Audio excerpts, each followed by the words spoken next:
What's up, y'all? It's your boy Joel. It's your girl Bella. Lifestyle of a Stoner stoner couple. What's couple. good? What's good? All right, we're gonna have a little conversation today. Talk about hashtag Black Love. Black love. Black Love, y'all. The black love, the black marriage stuff. Yeah, this whole. All right, we happen. We've been watching a lot of like social media, a lot of content on YouTube or whatever, and About black love. there's been so many Relationship. conversations. Yeah, black relationships, the state of the modern black woman. Issues and why she is not being able to find a counterpart, you know what I'm saying, or issues with the narrative of men and, their position, or the fact that, so many of us are in jail and that's why so many of us gay, that's why, women can't find a particular counterpart. And we just take in so much of that. And I guess us being a black couple that are married and And happily married. happily married 7 years in, and, we've been in a relationship, what would you say, 2013, so Yeah. almost 10 years. So Almost 10 oh, years. actually longer than that. Longer than that. Considering We have our we have a story, very but long story. Watch that another time. But I'm gonna say 10 years in, 7 years married, 15 years of friendship. yeah. And this is very unscripted, so we don't have any bullet points or anything. But we're just gonna talk. I Yeah, guess we're just gonna talk about this.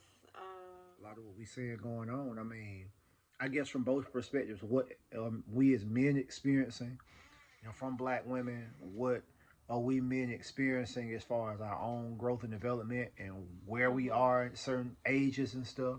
And I guess, from your perspectives, similar things, what y'all experience in the dating scene, what's been your When we scene. started dating, I think the scene was definitely different. Men was actually taking women out on dates. Yeah, it was bugged up there. It was a little better. Now, I'm not going to say women wasn't using that into their advantage as a single woman, not making a lot of, that's a way for you to get out. And so I feel like women, because I know I've done it, use that to my advantage on the dating scene. I'm going to go out with him, he say we're going to go out to eat. I'm hungry.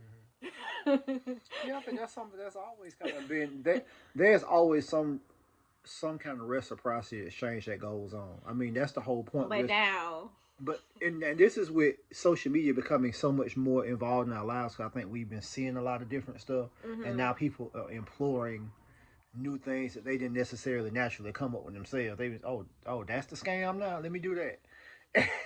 yeah.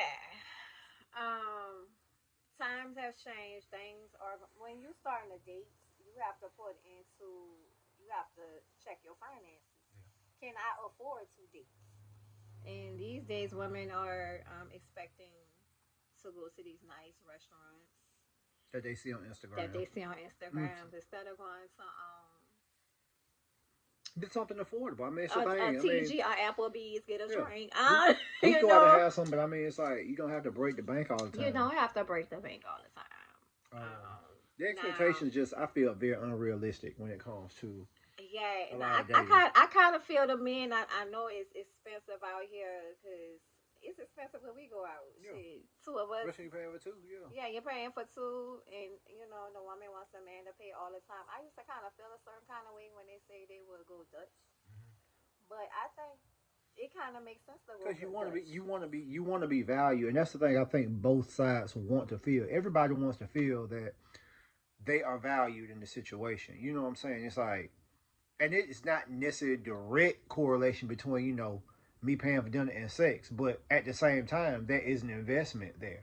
So it's That like is. value the investment that So I'm so putting how and don't many waste it. times will you take a woman out before you expect sex? I don't know. It's hard to put a number on it because it depends on the vibe of what we have and why we're connecting. I mean, like if we're out a couple of times, I mean, say maybe 4 or 5 times even, for example, and it's like if we're really vibing, but the circumstances just not allowed us to get in a more intimate space, then it's cool because as long as you're not thinking about what you're missing when you're with that person if you're having a good time with them, I say. Now I think once But it I think gets, a lot of men expect some sex when they take you out. I think so. I think it's if you're expecting it when you first take a woman out, it's like, is this a woman that you're really not? And that's what I was about to say. You gotta be clear on what your intention is when you're dating in the first place, because like you can be dating with the intention of finding a spouse, or you can be dating with the intention of just dating and having fun. It's two different And ways of that going about it. is, So it's like you date totally differently if I'm out dating, because that was the difference even in us initially. I was dating to find a wife. yeah. True indeed, you see it. She sees it now. But I mean, at Yeah, that particular time, she was dating to have fun. You know what I'm I saying? Meet new was. people, that kind of thing. And it's like, no, I was dating to find a wife. So it just depends on that too, because it's like you move different when you're doing it. If I'm just having fun now, if I know that that's the situation between us and that's all it is, Mhm. usually the other person gets screwed off, because then I'd be like, oh, cool, we ain't gotta do no relationship shit. Fine, let's just have some Let's fun. just have some And fun. but then you start to see the quality of a person, and you start to fall for that person more and stuff like that, and then it becomes an issue because you said that you didn't want to be in a relationship, and so now they cool with it, or they moved on and gotten with somebody else, and you feeling all hurt and lost and sad because, oh damn, I feel, yeah, it happens, which almost happened to you. Yeah, almost. Side note. But here we are. Here You know we what I'm are. saying? But yeah, that intention is real. You Yeah, gotta know what you're out you there have for, to know what you want. and be clear with the person. That, I mean, if you just dating to have fun, men and women alike, Be because upfront about it. yeah, Look, I'm just here to have fun. Women, you too. that's cool. And Let the them thing is, know. okay, Cause it's that's okay. no confusion in the beginning. Mm-hmm. And there's no judge. I mean, it might be judgment on somebody's part, but it doesn't matter. It's like just be Yeah. clear for the sake of a person being able to make an informed decision on what they want to Mhm. do. You know what I'm saying? If I want to deal with that, cool. I can deal with it because I choose to, not because I'm been lied to a hoodwink or some junk, to be fooled into a situation. Same with relationships. You know what I'm saying? It's like, don't be trying to do relationship stuff and y'all ain't together have had that conversation on that page, Mhm. because then you having false expectations. You mad, and if in your feelings about stuff that is really not their fault. That's some shit that's on Yeah, you. that's on you. You have not communicated it. So, it's just, but yeah, I mean, a lot of the content that we've seen, of course, I mean, a big conversation that's been had lately, I've been seeing. And it's not the pick because I'm a man, but it's like the concept of this modern woman. It's funny because I was having conversations with women about this years ago, because articles that just start coming about strong independent black woman, and is this really as good of a thing as we think it is? And it's like now I'm seeing so much ramifications of that. I mean, this you can it's still back to like when welfare first came in, where it was an institutionalized Mhm. uh propaganda, or it was the mission to keep black people separated.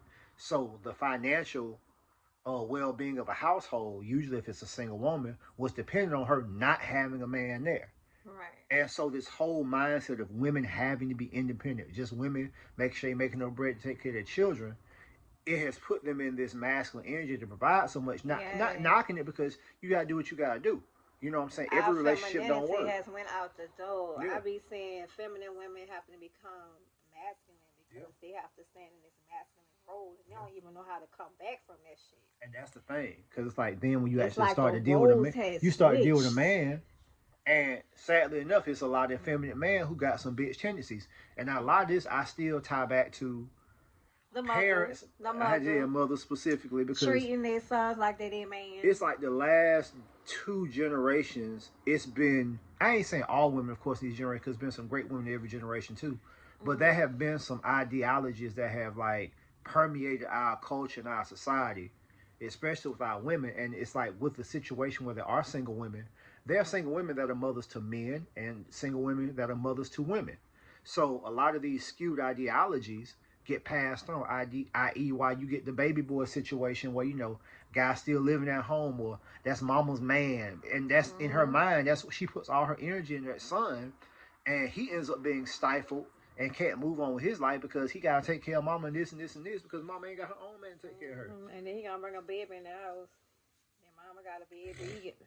And then you got the sisters who is like, but I don't need no man. And I And this mean, fool is, look, they got their own space. I And got look, my own. I got my own car. I got my own house. What I need a man What I for? need a man for? And it's like all them perspectives I think are Damn. very harmful overall. Yeah. Yeah, so that's the talk. That's the conversation. Yeah, it's just pulling us apart. Yeah. It's pulling, especially the black community, is pulling us apart. I mean, just the mere fact that black women are the least married. Yes. No, it's not. Let's look at the numbers. Like, it's like the numbers will tell us. It's not that men don't want to be married. It's not that there aren't eligible men out here. Cause let's break that stigma. Not all of us are not in jail. All of us are not gay. I mean, it's a lot of gay men and women. So I mean, I Yeah, think so I I think think it's that takes about the the same out same. of the population. So I don't think it's some situation where it's like no, it's not that it's not eligible men. I feel that it's gotten to a situation where for the most part, even the most common, regular, middle class, just a regular person has become so disillusioned for what they feel that they quote unquote deserve, as far as in a spouse. Like especially everybody wanting a high value man. All these women, if they want an athlete, they want a rapper, they want someone with this significant amount of money. And the thing is, that's such a small percentage of people that are out there. Period. Period. Period. Period. So it's like, what are you bringing besides possibly attractiveness and a few other, what I'm saying, that would merit that type of person, what I'm saying, who has so many options, versus also accepting and understanding that, you might have to be submissive to someone that makes what you make or maybe even make less than what you make. You know what I'm saying? Are you really ready to handle that? I mean, and I'm not for people not having their goals and aspirations, but you have to get to a point where the place between optimism and pessimism is a place called realism. And I think that's what we all need to get back to. It's We like do. We need to get back to I'm all about real. visualizing affirmations and stuff, but it's like, yo, And just because what you experience in your relationship, it does not relate to the whole yeah, community. Okay, just because what you went through with this dude, it should not. Yeah, yeah, yeah. yeah. It's just Well, this is talk one. I think this is a good start. This definitely starts the conversation. We're gonna come back on and talk more about this because I think this is a conversation we really need to deal with. Give your feedback below, yes. please. Good, bad. If you agree, disagree. You know what I'm saying. Let's have a conversation because, I mean, conversation and discussion doesn't necessarily change my mind, necessarily change your mind, but at least if we can be open to hear what the other person is saying, maybe we can learn something. You know what I'm saying? Maybe we could grow and Mm-hmm. expand. So I mean, even if you disagree, you know what I'm saying, let's just talk about it. So comment below and let's wrap. That's right. Peace.